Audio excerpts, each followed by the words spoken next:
ప్రేంగళమాపలో తండ్రి నమ్మకాన్ని మా దేవానికి మేము స్తోత్రాలు చెల్లించుకుంటున్నాం. ప్రభా ప్రార్థన కొరకు ఆశతో రగల బిడ్డల బట్టి మీకు మేము స్తోత్రాలు. ఎవరైతే వస్తుంటున్నారో సిద్ధపడుతున్నారో వారి మధ్య ఉన్నారో వారిని నడిపించవలసిందిగా ప్రార్థిస్తుంటున్నాం. మేము ప్రార్థించిన మనకు కొన్ని విషయాలు లేఖన భాగాల ద్వారా మీరు మాతో మాట్లాడి ఎలాగా ప్రార్థించాలో, దేని కొరకు ప్రార్థించాలో, ఎలాగా ప్రార్థన జవాబు పొందుకోవాలో ప్రభా మీ దాసులను జ్ఞాపకం చేసుకొని మాటలు దయచేయమని ప్రార్థన చేస్తాం. మీ దారాస్తాలకు అప్పచెప్పుకుంటూ పాటలో సాగుతున్నారు. ప్రార్థన సమయాన్ని కూడా ఆశీర్వదకరంగా మేలుకరంగా దీవెనకరంగా ఉంచమని ప్రార్థిస్తాం. యేసు పరిశుద్ధనామమున స్తుతించి ప్రార్థించి గణపరిచి వేడుకొంచున్నాము తండ్రి, ఆమేన్. రెండవ మాట చదువుకుందాము ప్రార్థన కొరకై. మత్తయి సువార్త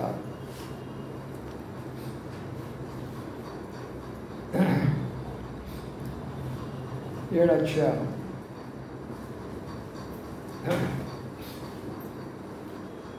మత్తయి సువార్త 7వ అధ్యాయము 7, 8 కలిసి ఉన్నాయి. కలిసి చదువుకుందాం. మత్తయి సువార్త 7వ అధ్యాయము 7, 8 కలిసి ఉన్నాయి. కలిసి చదువుకుందాం. అడుగుడి మీకు ఇవ్వబడును, వెదకుడి మీకు దొరుకును, తలుపుడి మీకు తీయబడును. అడుగు పుట్టవాడిని పొందును, వెతకవాడిని దొరుకును, తట్టు తీయబడును. మరొక మాటలు జ్ఞాపకం చేసుకుందాం. యోహాను పత్రిక, మొదటి పత్రిక, యోహాను రాసిన మొదటి పత్రిక 5వ అధ్యాయం 14 వచనాన్ని 15 వచనాన్ని కలిసి చదువుకుందాం. 14, 15. మొదటి యోహాను 5, 14, 15. ఆయన బట్టి మనకు కలిగిన ధైర్యం ఏదనగా ఆయన చిత్తానుసారం మనం మీద అడిగినాను, ఆయన మన మనవి ఆలకించినది. మనం ఏమి అడిగినాను ఆయన మన మనవి ఆలకించినని మనం ఎరిగినలా మనం ఆయన వేడుకొని నన్ను మనకు కలిగినవన్నీ ఎరుగుదము. చదవండి ఇక్కడ భాగాలను భాష నుంచి దీవించిన కాక. ఇక్కడ ప్రభు మత్తయి సువార్తలో ఒక మాట చెప్తూ శిష్యులతోటి ఇక్కడికి వచ్చిన వారందరూ కూడా చెప్పాడు. అడుగుడి మీకు ఇవ్వబడును, వెదకుడి మీకు దొరుకును, తట్టుడి మీకు తీయబడును, అడుగు ప్రతి వాహనం పొందును అనే మాట ఎందుకు చెప్పబడిందంటే, ఇవన్నీ మనం ఎన్నోసార్లు చదువుతాం, కానీ దానిలో ఉన్నటువంటి ఆత్మీయ పాఠాలు చాలా ఉంటాయి. అవి నేర్చుకుంటూ రావాలను. ఈ లోకంలో 3 రకాలైన ప్రజలు ఉంటారు. ప్రపంచం అంతా కలుపుకుంటే ఈ 3 రకాలైనటువంటి యొక్క మార్గాల్లో నడుస్తూ ఉంటారు. ప్రాముఖ్యంగా దేవుని యొక్క సంఘము, దేవుని యొక్క ప్రజలు, ప్రభు నమ్ముకున్న వారు, సేవ చేసేటటువంటి వారు, వాళ్ళకి చెప్పేటటువంటి యొక్క శ్రేష్టమైన 3 మాటలు. ఏమని? మొట్టమొదట అడగండి అని అన్నారు. అడగండి అంటే మనము ఒకరిని అడగాలి అని. కాబట్టి మనం ఇప్పుడు ఎవరిని అడగాలి? మనుషులను అడగాల? లేదు. రాజులను అడగాల? లేదు. అధికారులను అడగాల? లేదు. అయితే గొప్పవారిని అనుకున్న వారిని అడగాల? లేదు. అలాగే చెప్పాలి. మీరు రాజులను అడగండి, అధికారులను అడగండి, మంత్రులు అడగండి, ధనవంతులు అడగండి అని చెప్పాలి. నన్ను అడగండి, తండ్రి నామం పేరిట నన్ను అడగండి. నన్ను అడగండి, తండ్రి నామం పేరిట నన్ను అడగండి. కాబట్టి పిల్లలారా, అడిగేది ఒక అనుభవం మనకు. రెండవది, వెదకుడి మీకు దొరుకును అంటున్నాడు. వెదకడం అంటే ఏంటి? వెదకలో 2 విషయాలు ఉంటాయి. ఒకటి, మొదటిది ఏంటంటే, మనం ఏదైనా కావాలన్నప్పుడు వెతుకుతూ వస్తూ ఉంటాం. పొలాంది కావాలా, పొలాంది కావాలా, పొలాంది కావాలని వెతుకుతూ వస్తూ ఉంటాం. అది వెతకటము అంటారు. అది కాకుండా రెండవది, మనం పోగొట్టుకున్నది వెతుకుతూ వస్తాం.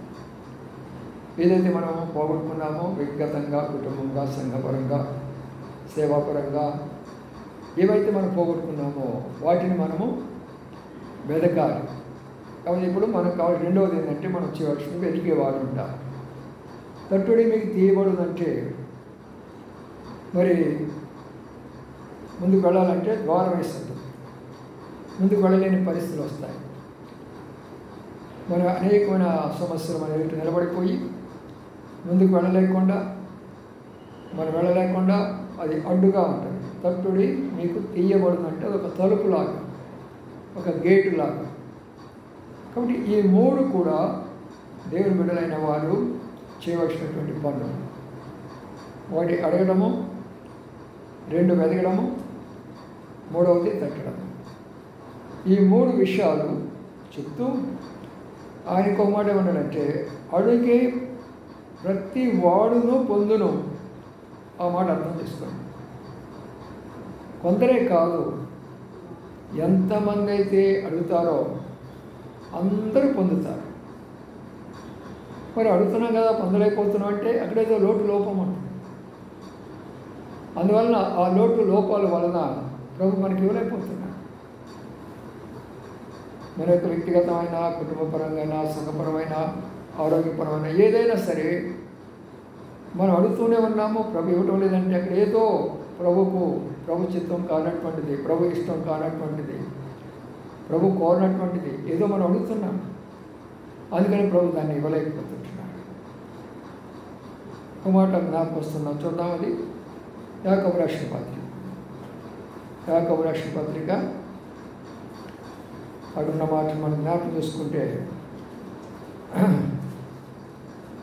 4వ అధ్యాయం 3వ చదవండి. 3 చదవండి. మీరు అడిగినను మీ భోగముల నిమిత్తము వినియోగించుకొనుటకై దురుద్దేశంతో అడుగుదురు కనుక మీకేమీ దొరకదు. అది కాబట్టి చాలా పాయింట్స్ ఉంటాయి.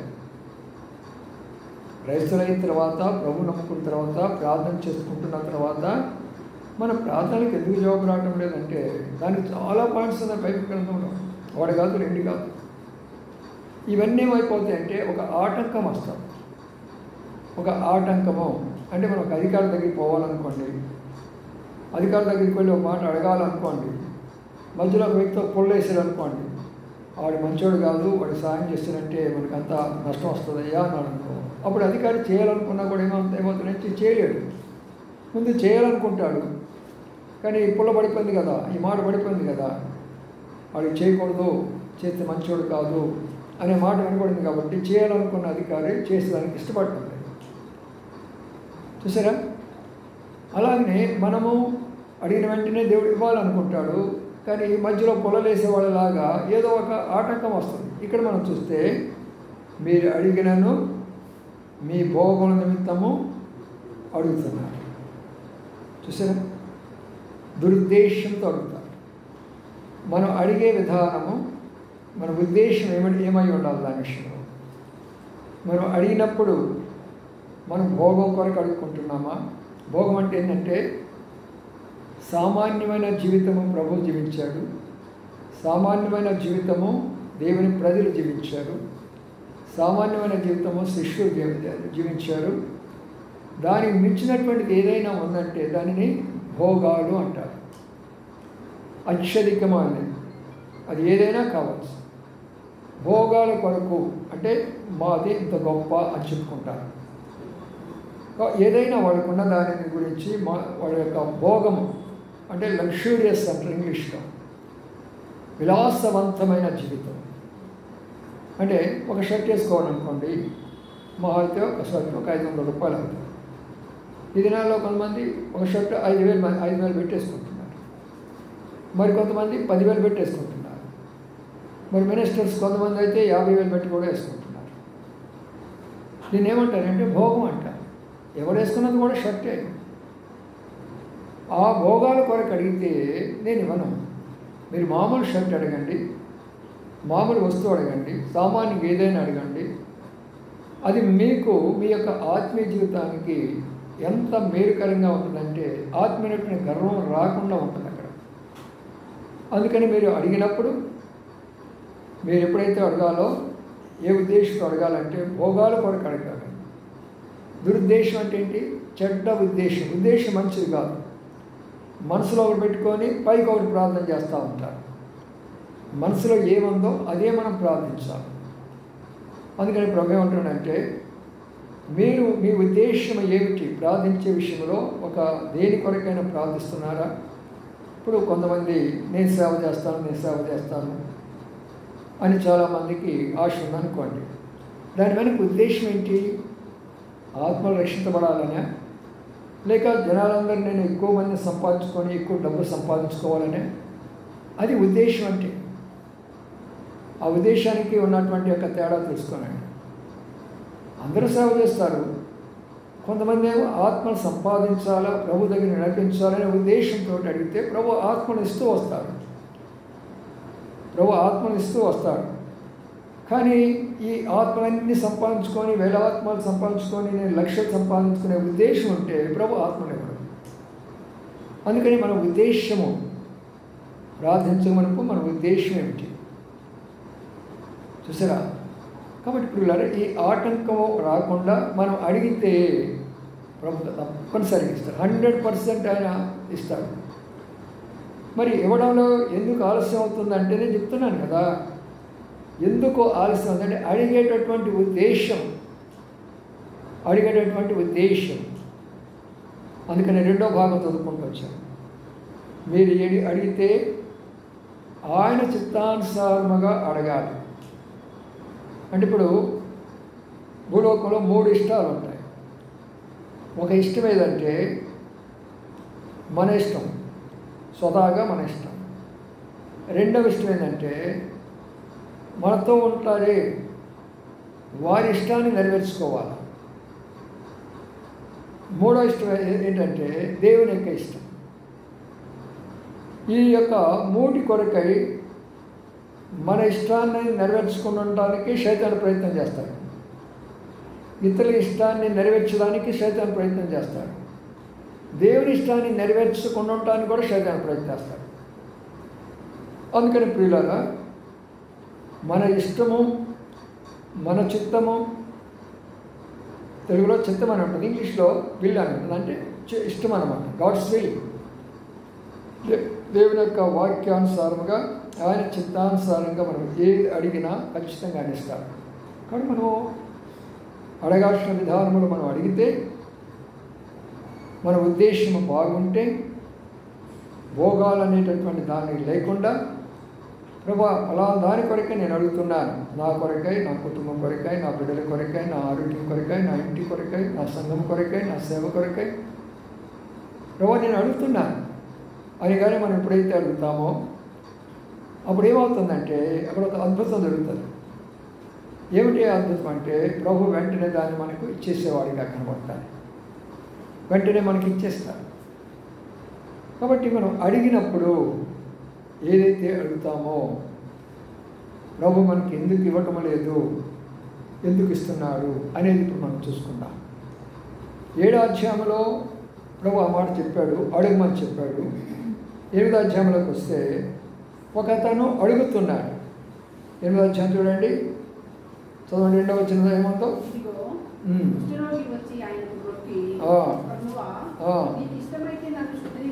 అది అడిగే విధానం.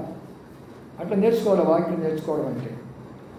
ఎట్లా నేర్చుకుంటున్నారు ఇక్కడ వాక్యం? ఇక్కడ ఎట్లా ఏమని అడుగుతున్నారంటే, కుష్ఠరోగి వచ్చాడు, వచ్చి మ్రొక్కాడు, మ్రొక్కిన తర్వాత ఇష్టానికి అప్పగించుకుంటున్నాడు. అప్పుడు ఏమంటున్నాడంటే అడుగుతున్నాడు. ఏమడుగుతున్నాడు తను? భోగ విలాసాలు అడుగుతున్నాడా, దురుద్దేశాలు అడిగాడా? ఇట్లా మనం అర్థం చేసుకోవాలి వాక్యాన్ని. ఇప్పుడు తను నేను భోగ విలాసాలు కావాలా అన్న రీతిగా అడుగుతున్నాడా? బాగా అర్థం చేసుకోండి. మన ప్రార్థన ఎలాగా ఉండాలి అనేది ఒక చిన్న మాటలోనే లోతైన సత్యాలు ఉంటాయి.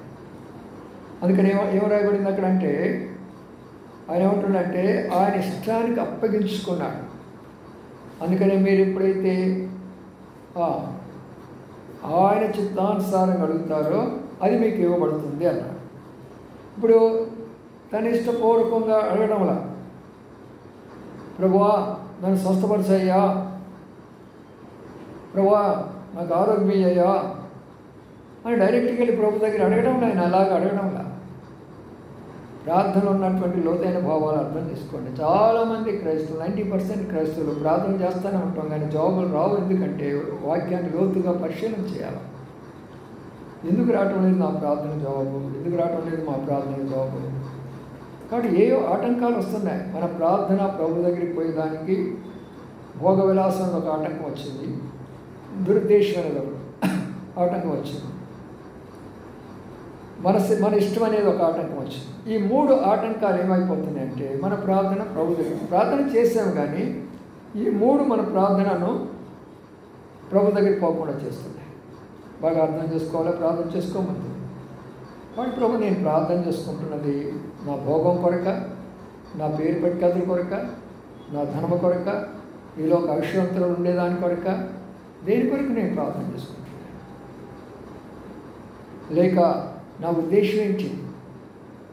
ఫలానా దాని కొరకు నేను ప్రార్థించిన వెనక ఉద్దేశం ఏముంది? దాని ద్వారా నేను డబ్బు సంపాదించుకోవాలా, ఆస్తులు సంపాదించుకోవాలా, పేరు సంపాదించుకోవాలా, ప్రఖ్యాతి సంపాదించుకోవాలా? నా ఉద్దేశం ఏంటి అడిగే విషయంలో?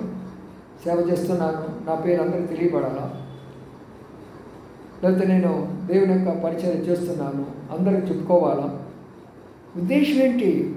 ప్రభు మహిమపరచబడాలా. నీకు చాలు ప్రభు, నువ్వు చూస్తున్నావు నా పరిచర్య, నువ్వు చూస్తున్నావు నా సేవ, నువ్వు చూస్తున్నావు నా హృదయాన్ని, నువ్వు చూస్తున్నావు నా కుటుంబం, నా బిడ్డలను, ఉద్దేశం.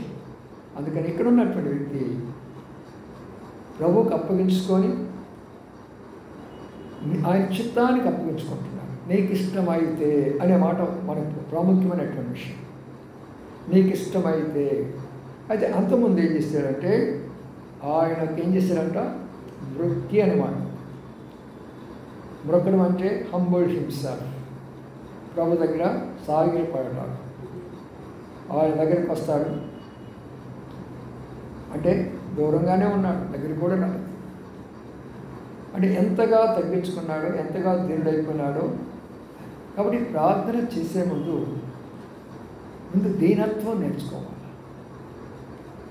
దీనత్వం లేని ప్రార్థనలను దేవుడు ఆలకించడు. చాలామంది ప్రార్థనలో గర్వం కనపడుతుంది, అతిశయం కనపడుతుంది. వాళ్ళ ప్రార్థనలో అనేకమైన వర్ణన, ఎంత అద్భుతమైనటువంటి వర్ణన చేస్తూ ఉంటారు. ఆ ప్రార్థనలో అనేకమైనటువంటి యొక్క మాటలను కలుపుతూ ఇక నన్ను మెచ్చిన వాళ్ళు లేదన్నంత శబ్దంతో ప్రార్థన చేస్తారు. అది కాదు ప్రార్థన. చేసేది క్లుప్తమైన, చేసేది 2-3 మాటలైనా సరే నీ ప్రార్థనలో శక్తి ఉండాలి. కొంత మనం ఆహారాన్ని తీసుకుంటాం. కొన్ని ఆహారాలు, ఇప్పుడు పప్పు అన్నం ఉందనుకో, చాలా తింటాం. కానీ ఒక పండు తింటాం, ఆ పండుకున్న శక్తి దీనికి కూడా ఉండదు. ఇది ఎక్కువే, కానీ ఆ పండులో ఉన్నటువంటి యొక్క ఏమేమైతే ప్రోటీన్స్ లేక అందులో ఉండేటటువంటి విటమిన్స్ ఏమైతే ఉంటాయో ఇందులో ఉండవు, మనం తిన్నటువంటి ఆహారంలో ఉంటుంది. అలాగే మన ప్రార్థన, చాలామంది ప్రార్థన అలాంటి ప్రార్థన చేస్తారు, ఎంతో విస్తారంగా చేస్తారు. కానీ ప్రార్థన అందులో శక్తి కనపడాలి. నువ్వు ఇక్కడ చూడండి, ఎంత చిన్న ప్రార్థన తను చేసుకున్నాడు. బ్రొక్కాడు అంటే, అయ్యా నేను నాకు దేవుడిగా చూస్తున్నాను. మొక్కడం అంటే అర్థం ఏంటంటే దేవుడి దగ్గర మొక్కుతారు. కాబట్టి నీవు నాకు దేవుడివి, నీవు నాకు ప్రభువు అని నేను నీకు అర్పించుకుంటున్నాను. అది ప్రభు చూసామన్నమాట. కాబట్టి మనం ప్రార్థన చేయకముందు దీనులు అవడం నేర్చుకున్నాం. ఆరాధన చేయకముందు, పరిచర్య చేయకముందు, సేవ చేయకముందు, ఏదైనా సరే మనం చేయకముందు దీనత్వము మనం నేర్చుకోవాలి. ఎప్పుడైతే మనం ఆ దీనత్వంలో మనం మొరపెడతామో వెంటనే ప్రభు జవాబిస్తాడు.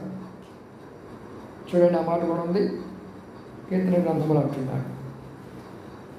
34 అధ్యాయం, కీర్తనలు 34, 6వ వచనం చదవండి.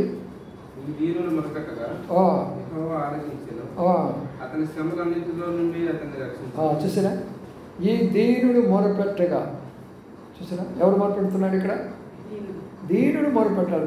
దీనమైపోవాలంతే. మనం దీనులమైపోతాం, మనం హంబుల్ అయిపోతూ ఉంటాం. అందుకనే మన హెబ్రోన్ యొక్క ఫెలోషిప్ ఏంటంటే ఎంత గొప్పవారైనా కూడా ఎంతో దీనులుగా కనబడేవాడు.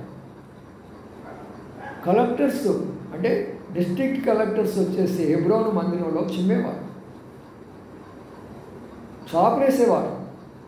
మరి అది దేవుడు ఎలాగా వారిని మార్చాడో నాకు చాలా ఆశ్చర్యమైపోయింది. అంత పెద్ద పెద్దవాళ్ళు కార్లు వేసుకొని వచ్చి దేవుని యొక్క మందిరం అలాంటి పరిచర్య చేస్తారా?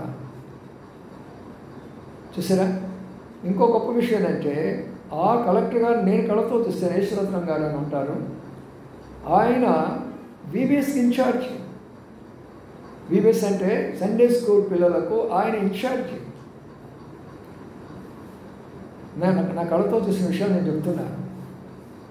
అంటే సండే స్కూల్ పిల్లలను అంత పెద్ద కలెక్టర్ గారికి అప్పగించాడు భక్సింగ్ గారు. దానికి ఎంతో నమ్మకంగా పనిచేస్తూ వచ్చాడు. అదైన తర్వాత అదే శ్రద్ధం గారిని తీసుకొచ్చేసేసి ధనము దగ్గర పెట్టాడు. మళ్ళా అనగా డబ్బు లెక్కించే దగ్గర, హెబ్రోన్కి వచ్చినటువంటి డబ్బు లెక్కించే దగ్గర అక్కడ పెట్టాడు. మళ్ళా ఇక్కడ దీనుడిగా చూశాడు కాబట్టి దేవుడు అక్కడికి తీసుకొని వెళ్ళిపోయాడు. ఇప్పుడు ఆయననే పులిపేట మీద ఎక్కించేసి మంచి గొప్ప ప్రసంగికుడిగా చేశాడు దేవుడు. దీనత్వం చూడండి. ఒకవేళ ఆయన అనుకోవచ్చు, నేనేంటి సండే స్కూల్ తీసుకోవడం ఏంటి, నేను బోధ చేయలేనా, నేను కలెక్టర్ కాదా అనుకోవచ్చు ఆయన. ఆ దీనత్వమే అంత స్థాయిలోకి నడిపించింది. యేసురత్నం గారు అంటే అందరికీ తెలిసే ప్రభుత్వం చాలా పెద్ద ఆయన, ఎప్పుడు తెల్లని బట్టలు వేసుకుంటాడు, షర్ట్ చేస్తుంటాడు. కలెక్టర్ గారు అందరికంటే ముందు వస్తాడు, కారు వేసుకొని వస్తాడు ఆయన. ఏంటన్నా మీరు చేస్తున్నారంటే, ఏముందయ్యా దేవుని మందిరంలో కొంచెం పని ఇచ్చాడు దేవుడు, పని చేస్తున్నాను నేను. వాళ్ళందరూ చూసాం కాబట్టి మేము కూడా అలా తయారైపోయినాం. లేకపోతే ఇతర సేవకుల్లాగా మేము కూడా ఉండేవాళ్ళమేమో. దేవుడు మమ్మల్ని తప్పించాడు, వాళ్ళ వలలో తప్పించాడు, శ్రేష్టమైనటువంటి దర్శనం పడేశాడు. ఈ దీనుడు మొరపెట్టగా యెహోవా ఆలకించాడు. ఇప్పుడు కుష్ఠరోగి కూడా దీనుడయ్యాడు కదా, దేవుడై మొరపెడుతున్నాడా? తగ్గించుకొని వినయ విధేయతతోటి ప్రభు దగ్గరికి వచ్చి, నీకు ఇష్టమైతేనే నన్ను శుద్ధినిగా చెయ్యయ్యా. ఇంకో మాట చూడండి, అదే యాకోబు రాసిన పత్రిక, యాకోబు రాసిన పత్రికలో మరొక మాటను చూసుకున్నా. అక్కడే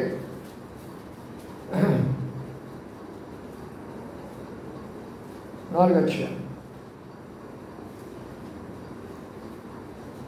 అధ్యాయము చూడండి. అక్కడ మాటను మనం గమనిస్తే 6వ వచనం,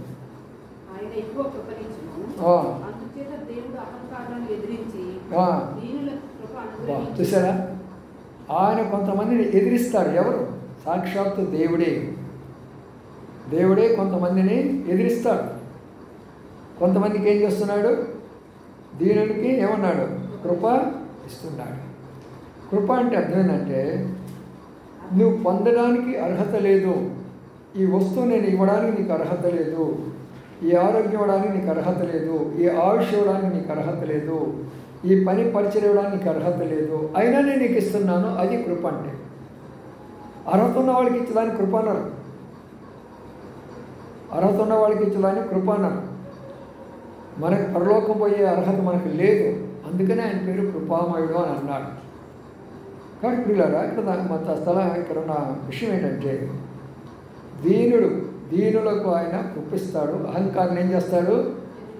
కాబట్టి మనం దేవుని యొక్క సన్నిధిలో ఎప్పుడు నేర్చుకోవాల్సిన విషయాలు, శ్రేష్టమైనటువంటి విషయాలు ఏంటంటే, ఎంత దీనులమై ఉంటామో, ఎంత తగ్గించుకుంటామో దేవుడు అంతగా హెచ్చిస్తాడు.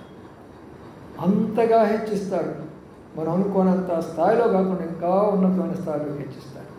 ఆ దీనత్వం అనేది మనం తెలుసుకోవాలి. ఆ దీనత్వం అనేది క్రైస్తవులకు రావాలంటే అక్కడ మనం చదువుకున్నాం. ఏమన్నాడు దావీదు? ఆయన శ్రమలన్నిటిలో నుండి విడిపించుననే మాట. అంటే ఇప్పుడు ఆయన దీనుడు కావడానికి వచ్చిన విషయాలు ఏంటి? అక్కడ శ్రమ. ఒక వ్యక్తికి శ్రమ రాకపోతే ఎప్పుడు కూడా దీనుడు కాడు. బాగా డబ్బుండి, బాగా ఆస్తులుండి, అన్ని సమృద్ధిగా ఉండి, ఏది తక్కువ లేకున్నప్పుడు ఎప్పుడు దీనుడు కానాడు. భక్తి కలవాడు ఉంటాడు, భక్తిగా ఉంటాడు, అది వేరే సంగతి. కానీ దీనత్వం అనేది చాలా గొప్ప విషయం. కావాలంటే సామాన్య సంగతి కాదు. అందుకని దేవుడు ఏం చేస్తాడంటే, ఈ వ్యక్తిని నేను దీనుడిగా చేయాలంటే శ్రమలు పెడతాను అంటాడు. అందుకని మనకి ఎంత శ్రమలు మనం పెడతామో అంత దీనులు అయిపోతాం. ఎంత దీనులు అయిపోతామో ప్రభు మన దగ్గరికి అంత దగ్గరికి వస్తాడు. అప్పుడు మనం మొరలాలకిస్తాడు, మన దగ్గరికి వస్తాడు, మన అవసరాలన్నీ కూడా తీరుస్తాడు. అందుకనే ఈ కుష్ఠరోగి ఏం చేశాడు? దీనుడై ఆయన దగ్గరికి వచ్చి మృక్కి, అయ్యా నీకు ఇష్టమైతే నన్ను క్షమించి. ఆయన ఇష్టానికి అప్పగించిన వెంటనే ప్రభు ఏమన్నాడు తెలుసా? ఒక గంట సేపు ఆలోచన చేశాడా? ఒక వారం తర్వాత చేస్తానని చెప్పాడా? ఒక నెల, ఒక సంవత్సరానికి తర్వాత చేస్తానని చెప్పాడా? కాదు.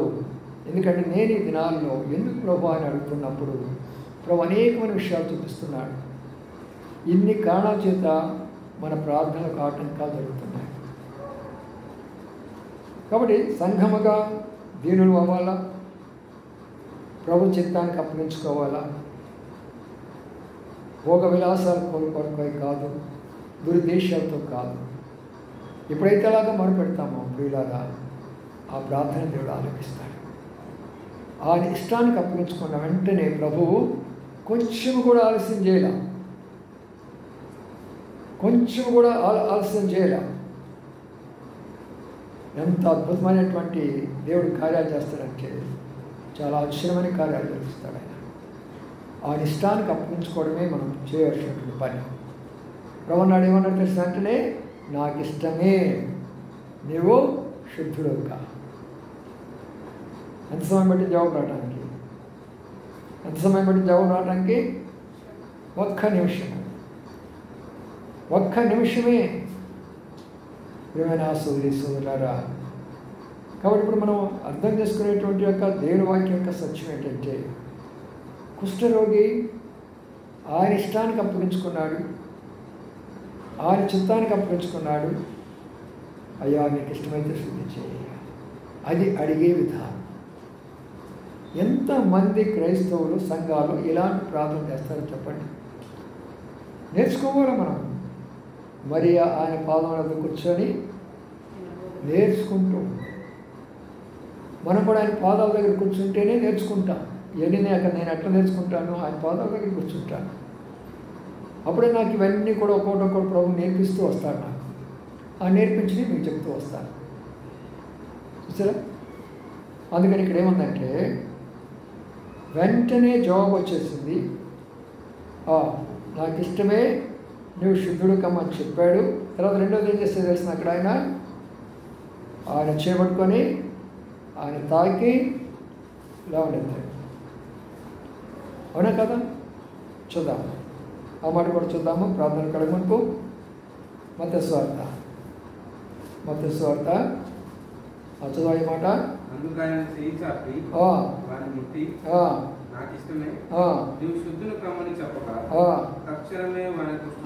చూడండి జవాబులు ఎట్లా వస్తాయో చూడండి.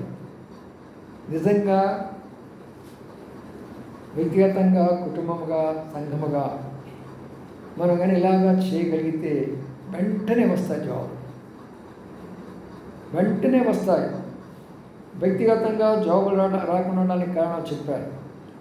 ఎప్పుడైతే నీవు గర్విష్ఠుగా ఉంటావో దేవుడు నీ ప్రార్థనకు జవాబు వెంటనే ఇవ్వడం. నువ్వు అడిగేది నీ భోగం కొరకు, నీ విలాసవంతమైన జీవితం కొరకు, నీ గొప్పతనం కొరకు, నీ పేరు ప్రఖ్యాత కొరకు అడిగితే దేవుడు దానికి జవాబు ఇవ్వడం. మూడవది, నీ ఉద్దేశము, వేరే ఉద్దేశంతో నువ్వు దేవుడిని అడుగుతూ ఉంటే దానికి దేవుడు జవాబు ఇవ్వడం.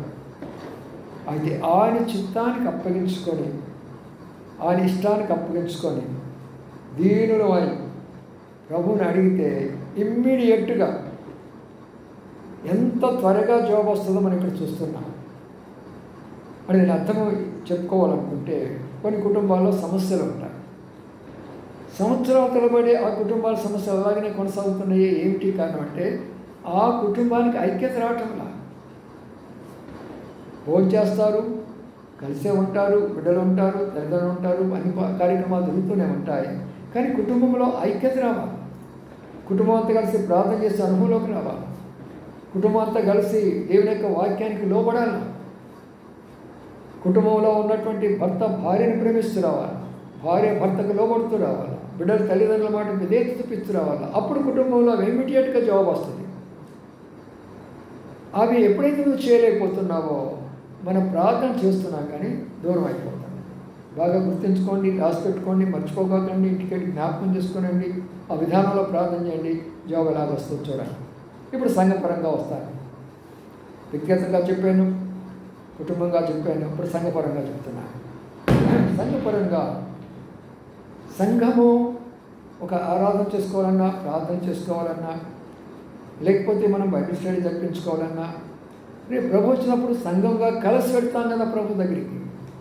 ఇప్పుడు నేను అన్నాను, పలానా స్థలంలో మీటింగ్ ఉంటుందంటే మనం సంఘంగా కలిసి వెళ్తున్నాం, రేపు పరలోకం కూడా కలిసి వెళ్ళిపోతాం.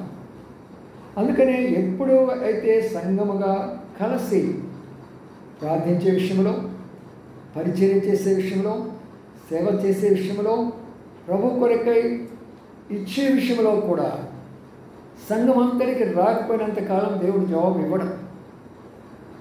అది ఒక్కరిది బాధ్యత కాదది. ఒక బ్రదర్దో, ఒక సిస్టర్దో, ఒక దేవుని సేవకునిదో కాదది. అందుకని దానికి జవాబు రాకుండా కారణం అంటే, సంఘానికి ఆ ప్రత్యక్ష వచ్చేంత సంఘం శ్రమలు కూడా తీసుకెళ్తాడు, ఇబ్బందులు కూడా తీసుకెళ్తాడు, ఇరుకులు కూడా తీసుకెళ్తాడు. సంఘమే సంఘంతోనే ప్రభు ఉంటాడు. అందుకనే ఈ దీనుడు మొరపెట్టగా యెహోవా అతని శ్రమల్లో నుండి. అందుకని ఇప్పుడు సంఘం ఏం చేయాలంటే దీనత్వంలోకి రావాలి. నాకేముందలే నా భర్త ఉన్నాడు, నాకేముందలే నా భార్య ఉంది, నాకేముందలే కారు ఉంది, నాకేముందలే ఉద్యోగం ఉంది, నాకేముంది అన్ని బాగానే జరిగిపోతున్నాయి అనుకుంటున్నావు. కానీ సంఘంలో మన బాధ్యత ఏంటి, సంఘంలో మన పరిచయం ఏంటి, సంఘంలో మన యొక్క హక్కు ఏంటి, ఈ సంఘాన్ని నేను ఏ రకంగా నిలబడాలి, ఈ సంఘాన్ని ఎలాగ అభివృద్ధి నేను చేయాలి అనే భారము అందరికీ వచ్చేంత వరకు కూడా మన ప్రార్థనలుగానే ఉంటాయి. కానీ జాబ్ మాత్రం లేటుగా వస్తాయి. అంత రహస్యం అందరం. అందుకని ఏం జరిగిందంటే నాకు ఇష్టమే ఏం చేశాడు, నువ్వు శుద్ధుడుగా చేపట్టాడు, ముట్టాడు. వెంటనే ఏం జరిగిందంట, వస్తాడు. అంతకు ఊరుకున్నాడా? ప్రభు ఏమి ఇచ్చాడో చూడండి. అడిగిన దానికి అడిగింది ఒకటి, ప్రభు ఎన్ని ఇస్తున్నాడో చూడండి. ఇక్కడ ఆఖరిగా మాట కూడా చదువుకుంటున్నాం. తర్వాత నుండి ఎవరితోనూ ఏమీ చెప్పవచ్చును, కానీ నీవు వెళ్ళి వారికి సాక్షాత్మైన నీ దేహంలో యాజకునికి కనపరుచుకొని మోషే నియమించిన కానుక సమర్పించిందని వారితో. ఇక్కడేముంది, ఏమిస్తున్నాడు ప్రభు? ఎక్కడ పంపిస్తున్నాడు? దేవుని యొక్క దేవాలయాన్ని పంపిస్తున్నాడు. ఏ దేవాలయం వారు మా దేవాలయానికి రావద్దని చెప్తున్నారో చూసారా. ఈరోజు కొత్త సిద్ధాంతాన్ని ప్రారంభించారు. వాడు చాలా తెలివిగల వాళ్ళే. ఇప్పుడున్న ప్రభుత్వాలు చాలా తెలివిగల ప్రభుత్వాలు. మరి దళితులారా, మీరు పెద్ద ఆ గుడులకు రావద్దు, కానీ మీరున్నటువంటి యొక్క పేటల్లోని మీకు ఏం కడతాము? దేవాలయాలు కడతాము. మిమ్మల్ని అక్కడ పూజారులుగా చేస్తాం. మీరే పూజారులుగా ఉండండి, మీరే అక్కడ అందరూ. అంటే దాని అంతకంటే చర్చిలకు పోకుండా, దేవుని ప్రజలను దేవుని మందిరానికి పోకుండా ఆయా గ్రామాల్లో ఆయా దళితవాడల్లో ఆ యొక్క గుడులు కట్టేసేసి ఆ దేవాలయాన్ని పంపించాలనే యొక్క ప్లాన్లో ప్రకటించాడు. శైతాన్ అంత తెలివిగలవాడు చూడండి. ఎందుకంటే దళితవాడలో నుంచి అనేక ప్రభువుని అంగీకరిస్తారు, ప్రభు వైపు తిరుగుతారు. వాళ్ళు ప్రభు యొక్క పరలోకం వాళ్ళ కొరకని దేవుని యొక్క వాక్యంలో రాయబడింది. పేదలైన మీరు ధన్యులు, పరలోక రాజ్యం మీదని చెప్పినాడు. కాబట్టి నా ప్రియమైన సోదరులారా, ఇప్పుడు ఏ దేవాలయం వారు ఎక్కడైతే ఆయన వెలివేస్తున్నారో, ఊరవతలు పంపించారో, ప్రభు ఏమంటున్నాడు? వెళ్ళా దేవాలయానికి, నేను నీ ప్రార్థన ఆలకించాను. నేను స్వస్థపరచడమే కాదు, నీకు ఎంతవరకు ఇస్తున్నానంటే ఆ దేవాలయానికి వెళ్ళి. ఇప్పుడు దేవాలయానికి వెళ్ళు, తర్వాత ఎక్కడికి వెళ్ళాలా? దేవాలయం తర్వాత మీ ఊర్లోకి వెళ్ళు. ఊర్లోకి వెళ్ళిన తర్వాత ఎక్కడికి వెళ్ళాలా? నీ ఇంట్లోకి వెళ్ళు. ఒక్క ప్రార్థన ఎన్ని లాభాలు వచ్చినాయో చూడండి. చేసిన ఒక చిన్న ప్రార్థన లాభాలు ఎన్నో చూడండి. ఎన్ని లాభాలు ఉన్నాయని మనం ఇక్కడ గమనిస్తే, 1 కాదు, 2 కాదు, 3 కాదు. ఏంటి? నీవు మొట్టమొదటిగా దేవాలయానికి వెళ్ళు, నీ ప్రార్థన నేను ఆలకించాను. ఏమని అడిగావు నువ్వు? అరగంట సేపు ప్రార్థన చేశాడు. మళ్ళాగా ఏమని ప్రార్థన చేశాడు? అయ్యా, నీకు ఇష్టమైతే నన్ను శుద్ధినిగా చేయి. ఆ ఒక్క ప్రార్థన తను శుద్ధి అయిపోయినాడు. తనకు ఆ ఒక్క ప్రార్థన దేవాలయంలోకి నడిపించింది, ఆ ఒక్క ప్రార్థన ఊర్లోకి నడిపించింది, ఆ ఒక్క ప్రార్థన బంధువుల్లోకి నడిపించింది, ఆ ఒక్క ప్రార్థన కుటుంబంలోకి నడిపించింది. ఎంత సాక్షిగా ఉన్నాడో చూడండి ఆయన. చిన్న ప్రార్థన. అందుకని ప్రియమైన సోదరులారా, ప్రార్థన చేయకుంటూ ఈ సత్యాలు మనం తెలుసుకొని ప్రార్థించాలి. మన ప్రార్థనలో దీనత్వం ఉందా? హంబుల్నెస్ చాలా తగ్గించుకోవాలి. ప్రభువా, నీ దగ్గరికి వచ్చేవాడిని కూడా నాకు అర్హత లేదు, నేను అడిగేదాన్ని కూడా నేను అర్హురాలను కాదు. అది దీనత్వము. మాటలో కాదు, మన క్రియలో కనబడాలి. రెండవదిగా, నేను అడిగేది నా భోగాల కొరకు కాదు, నా బిడ్డల భోగాల కొరకు కాదు, నా భర్త, నా భార్య, లేక నా పేరు ప్రఖ్యాతులు, మా బంధువులు, మేమంతా భోగ విలాసాల కొరకు నేను అడగటం లేదు ప్రభువా. మూడవదిగా, నా ఉద్దేశం ఏదో నా గొప్పతనం చూపించుకోవడానికి, నేనేదో గొప్ప ప్రఖ్యాతి గలవాడిని చెప్పుకోవడానికి, లేదా ఇతరులకి ఏదో నేను మోసం చేయడానికి నా ఉద్దేశం అది కాదు ప్రభు. నా ఉద్దేశం లేదు. కాబట్టి మన ఉద్దేశాలు బట్టి ప్రభు ఏం చేస్తాడో మనకు ప్రార్థనకు జవాబు ఇస్తాడు. అందుకని ఈ సమయంలో కొంత సమయం ప్రార్థన చేసుకుందాం. విన్న మాట ప్రకారం కుష్ఠరోగి వలె మనం కూడా ప్రభు దగ్గర తగ్గించుకొని వినవిధేయతతోటి మనలో ఉన్న లోటుల లోపాలు మనన్నీ కూడా ప్రభు దగ్గర క్షమాపణ కోరుకుందాం. వ్యక్తిగతంగా ప్రార్థన జవాబు రావటం లేదేమో, ప్రభు నాలో గర్వం ఉన్నదా, నాలో దురుద్దేశం ఉన్నదా, నాలో నేను భోగానికి అడుగుతుంటున్నానా, లేక నా ఇష్ట ప్రకారం అడుగుతుంటున్నానా, అందుకొరకే ఏమైనా జవాబు రాలేకపోతున్నదా, ఏంటి ప్రభువా అని అడుగుతాం. లేదా అలా కాకుండా మరి తగ్గించుకొని ప్రభువా నా కుటుంబం కొరకాయి, నా భర్త కొరకాయి, నా బిడ్డల కొరకాయి, లేక సంఘం కొరకు కూడా ప్రభువా సంఘ పక్షంగా నేను ప్రార్థన చేసుకున్నాను, నేను తగ్గించుకుంటున్నాను. సంఘములు అందరికీ తగ్గింపు రావాలి, సంఘములు అందరికీ భారం రావాలి, సంఘములు అందరూ కూడా ప్రేరేపించబడాలి. ఈ విషయాన్ని ఎప్పుడైనా గుర్తుంచుకోండి. పరిశుద్ధాత్మ ఏ సంఘములో పనిచేస్తూ ఉంటుందో ప్రజల మీద పనిచేసే ప్రేరణ కలిగిస్తూ ఉంటుంది. అంటే ఆ ప్రేరణ ప్రతి ఒక్కరికి రావాలని మనం ప్రార్థన చేయాలి. ప్రేరణ జరగాల ప్రతి సహోదరు మీద, ప్రతి సహోదరి మీద. కాబట్టి ఎప్పుడైతే ఈ ప్రేరణ సంఘం అంతా కలిసి ఐక్యంగా కలిసి ప్రార్థన చేస్తారో అద్భుతాలు జరిగిన బైబిల్ గ్రంథంలో చెప్పుకోవాలనుకుంటే భూమి కూడా కంపించింది కొన్ని సందర్భాల్లో. కాబట్టి సంఘం అనే దానికి భారం రావాలని మనం ఎక్కువగా ప్రార్థన చేసుకుందాం. మీ వ్యక్తిగతంగా ప్రార్థన చేసుకోండి. కుటుంబ సమస్యలు ఉంటే ఇప్పుడు కూడా చెప్పాను, మళ్ళీ ఒకసారి చెప్తూ ఉంటున్నాను. ఆలస్యం వచ్చిన వారు కూడా వినండి. మన ప్రార్థనకు జవాబు రాకుండా ఉండటానికి మన ప్రార్థన పోయే దారిలో కొన్ని ఆటంకాలు వస్తాయి. ఈ ఆటంకాలు వస్తే ఆ ఆటంకం దగ్గర మన ప్రార్థన ఆగిపోతుంది. ఆటంకం ఏదైతే చూసుకొని గర్వమా ప్రభు ఈ ఆటంకం లేకుండా చేయండి, నా ప్రార్థన పైపోవడండి. అక్కడ ఏమైనా భోగ విలాసాలు కొరకు అడుగుతున్నానా, వద్దు ప్రభువా అది కూడా పైపోవాలి. ఏదైనా దురుద్దేశం జరుగుతున్నానా, లేదు ప్రభు అది కూడా క్షమించండి. లేక నా ఇష్టమే నెరవేరాలనుకుంటున్నానా, అది కూడా తొలగించండి ప్రభు. ఈ విధానంలో మెట్లుగా మనం ప్రార్థన చేసుకున్నామంటే ఎంతోసేపు పట్టదు ప్రార్థనకు జవాబు వచ్చింది తక్షణమే. బైబిల్లో చూడండి, ఎక్కడైతే దురుద్దేశాలతో అడుగుతూ వచ్చారో, ఎక్కడైతే మరి వారి యొక్క ప్రార్థన వాక్యానుసారం లేదో, దినాల బట్టిని, సంవత్సరాల బట్టిని, నెలల బట్టిని, అట్లా బట్టిని అయితే కొన్ని ప్రార్థనలు ప్రభుకు అప్పగించుకున్నారు. ఇమ్మీడియట్గా అక్కడికక్కడే జవాబులు వచ్చేస్తాయి. ఉదాహరణ ఇశ్రాయేలీయులు 40 సంవత్సరాలు ప్రార్థన చేశారు. ఏం సుఖం, లోన ఒకటి బయట ఒకటి, అందుకని జవాబులు రాలే వాళ్ళకి. అదే సమయంలో యేషోపాతు, అయ్యా ఈ సైన్యాన్ని జయించడానికి నాకు ఏమాత్రం శక్తి లేదయ్యా అన్నాడు. వెంటనే క్షణంలోనే ప్రభు సైన్యాన్ని పంపించాడు. ఒకరికేమో 1 నిమిషమా, ఒకరికేమో సంవత్సరాల.